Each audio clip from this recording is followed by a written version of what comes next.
Chapter 14. Amaziah rules in Judah. Amaziah son of Joash began to rule over Judah in the second year of the reign of King Jehoash of Israel. Amaziah was 25 years old when he became king, and he reigned in Jerusalem 29 years. His mother was Jehoaddan from Jerusalem. Amaziah did what was pleasing in the Lord's sight, but not like his ancestor David. Instead, he followed the example of his father Joash. Amaziah did not destroy the pagan shrines, and the people still offered sacrifices and burned incense there. When Amaziah was well established as king, he executed the officials who had assassinated his father. However, he did not kill the children of the assassins, for he obeyed the command of the Lord as written by Moses in the book of the law. Parents must not be put to death for the sins of their children, nor children for the sins of their parents. Those deserving to die must be put to death for their own crimes. Amaziah also killed 10,000 Edomites in the Valley of Salt. He also conquered Selah and changed its name to Joktheel, as it is called to this day. One day Amaziah sent messengers with this challenge to Israel's king Jehoash, the son of Jehoahaz and grandson of Jehu. "Come and meet me in battle." But King Jehoash of Israel replied to King Amaziah of Judah with this story. "Out in the Lebanon mountains a thistle sent a message to a mighty cedar tree.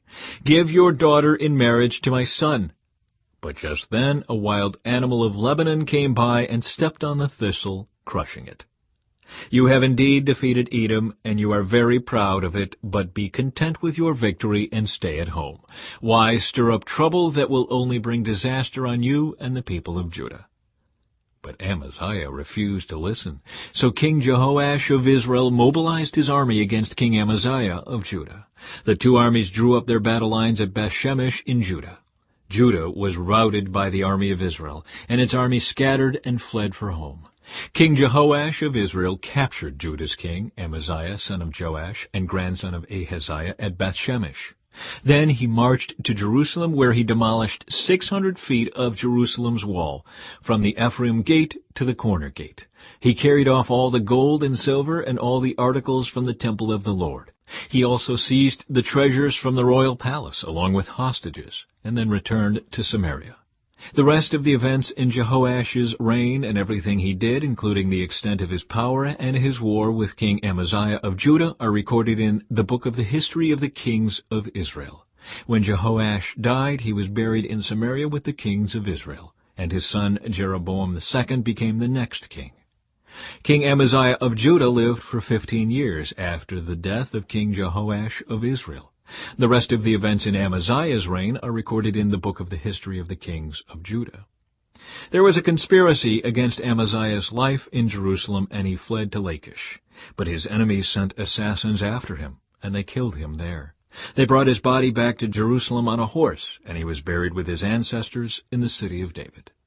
All the people of Judah had crowned Amaziah's 16-year-old son Uzziah as king in place of his father Amaziah. After his father's death, Uzziah rebuilt the town of Elath and restored it to Judah. Jeroboam II rules in Israel. Jeroboam II, the son of Jehoash, began to rule over Israel in the 15th year of King Amaziah's reign in Judah.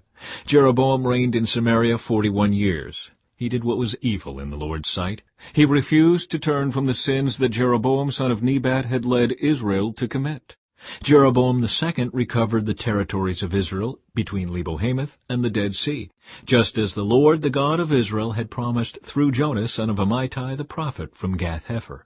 For the Lord saw the bitter suffering of everyone in Israel, and that there was no one in Israel, slave or free, to help them. And because the Lord had not said he would blot out the name of Israel completely, he used Jeroboam II, the son of Jehoash, to save them. The rest of the events in the reign of Jeroboam II and everything he did, including the extent of his power, his wars, and how he recovered for Israel both Damascus and Hamath, which had belonged to Judah, are recorded in the book of the history of the kings of Israel. When Jeroboam II died, he was buried in Samaria with the kings of Israel. Then his son Zechariah became the next king.